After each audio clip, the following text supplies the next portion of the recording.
Ghostlighting is yet another form of a manipulative tactic that people will use when they're dating. Usually you pick these people up when you're dating. A ghostlighter is like a gaslighter, except like a ghoster, they disappear first. So this is how they usually manipulate. You're dating someone, and then all of a sudden they completely cut off any kind of contact.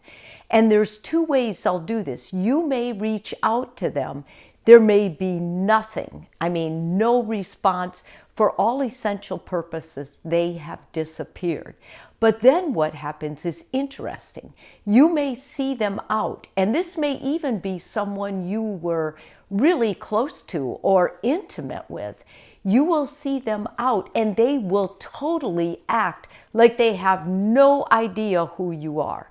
They'll act as if what you see in them is completely fabricated or made up. And you may see this even on social media with a post. Another friend of yours may post something and they'll respond and they'll say, "You used to date my friend," giving your name. And then this ghostlighter will completely deny that they were ever with you, ever dated you, or anything. And it will make you feel like you're losing your mind.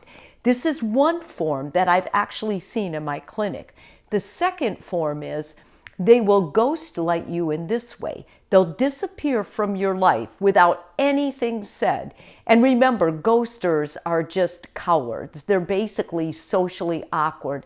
They don't know what to do. They're emotionally immature, and they have no idea how to have a relationship. They're typically serial daters. So they go from one person to a next until it gets too hot or until it gets too intense, something they haven't resolved in their personal life, and then they disappear.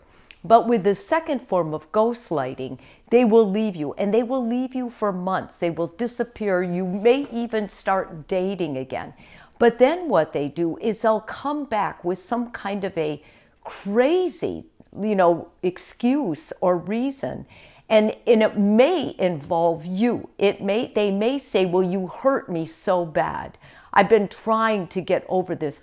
They'll say something that will confuse you so much, make you feel so guilty.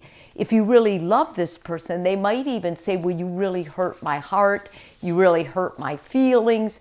They'll say it in a way that will make you feel guilty because this is how they work. This is how they get you back. If you run into one of these people, I'm going to tell you right now, what you need to do is you need to talk to a really good friend. You need to listen to your gut, and you need to be clear that this is not a person you could ever form a relationship with. If they start making you feel guilty, or you begin dreaming about them or really having flashbacks, maybe even getting into another relationship with them, I really encourage you to go to therapy. If this person is currently in your life, bring up going to therapy with this person. Then watch their reaction. If they're really defensive, if they don't want to go, if they're feeling like, "Oh, that wouldn't help us. Like, why would you want to do this now? We're getting along well." Anything they do that's going to twist it, that's more reason that they need therapy, and you need therapy to even be with them. My first and foremost gut feel as a therapist and as someone who cares about you is don't get involved. No matter what they do to get back in your life with anyone, whoever ghosts you.